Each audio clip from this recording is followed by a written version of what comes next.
ಹಾಸನ ಜಿಲ್ಲೆ ಹೊಳೆನರಸೀಪುರ ಪಟ್ಟಣ ಪುರಸಭೆಯ ನೂತನ ಅಧ್ಯಕ್ಷರಾಗಿ ದೇವಾಂಗ ಜನಾಂಗದ ಎ ಜಗನ್ನಾಥ್ ಅವಿರೋಧವಾಗಿ ಆಯ್ಕೆಯಾಗಿದ್ದಾರೆ. ಅಧ್ಯಕ್ಷ ಎಚ್.ಕೆ. ಪ್ರಸನ್ನ ತಮ್ಮ ಅಧ್ಯಕ್ಷ ಸ್ಥಾನಕ್ಕೆ ಇತ್ತೀಚೆಗೆ ರಾಜೀನಾಮೆ ನೀಡಿದ್ರು.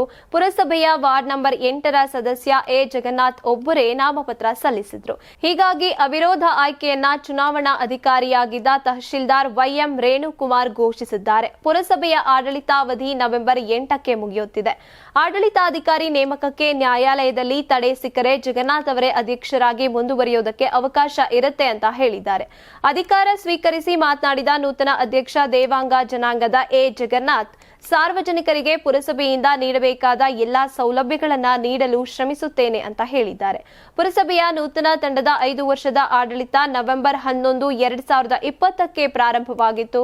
ಒಟ್ಟು 58 ತಿಂಗಳ ಅವಧಿಗೆ 6 ಜನ ಅಧ್ಯಕ್ಷರಾದಂತಾಯಿತು. ನೂತನ ಅಧ್ಯಕ್ಷ ಎ ಜಗನ್ನಾಥ್ ಅವರನ್ನ ಪುರಸಭೆಯ ಮಾಜಿ ಅಧ್ಯಕ್ಷರು, ಸದಸ್ಯರು, ಸಾರ್ವಜನಿಕರು, ಅಭಿಮಾನಿಗಳು ಅಭಿನಂದಿಸಿದ್ದಾರೆ. ನೀವು ಸಣ್ಣ ಆಗ್ಬೇಕಲ್ವಾ? ಅದು ಒಂದು ಉತ್ತಮ ಆಹಾರದಿಂದ ಸಣ್ಣ ಆಗ್ಬೇಕಲ್ವಾ? ಪ್ರತಿದಿನ ನಮ್ಮ ಜೀನಿ ಸ್ಲಿಮ್ ನ ಯೂಸ್ ಮಾಡಿ ಯಾವುದೇ ಸೈಡ್ ಎಫೆಕ್ಟ್ ಇಲ್ದಂಗೆ ನೀವು ಸಣ್ಣ ಆಗ್ತೀರಾ. ನಿಮಗೆ ಮಾಧ್ಯಮದಲ್ಲಿ ಕೆಲಸ ಮಾಡುವ ಆಸಕ್ತಿ ಇದೆಯಾ? ಹಾಗಾದ್ರೆ ಕರ್ನಾಟಕ ಟಿವಿ ಡಿಜಿಟಲ್ ಮೀಡಿಯಾದಲ್ಲಿದೆ ನಿಮಗೆ ಒಳ್ಳೆಯ ಅವಕಾಶ.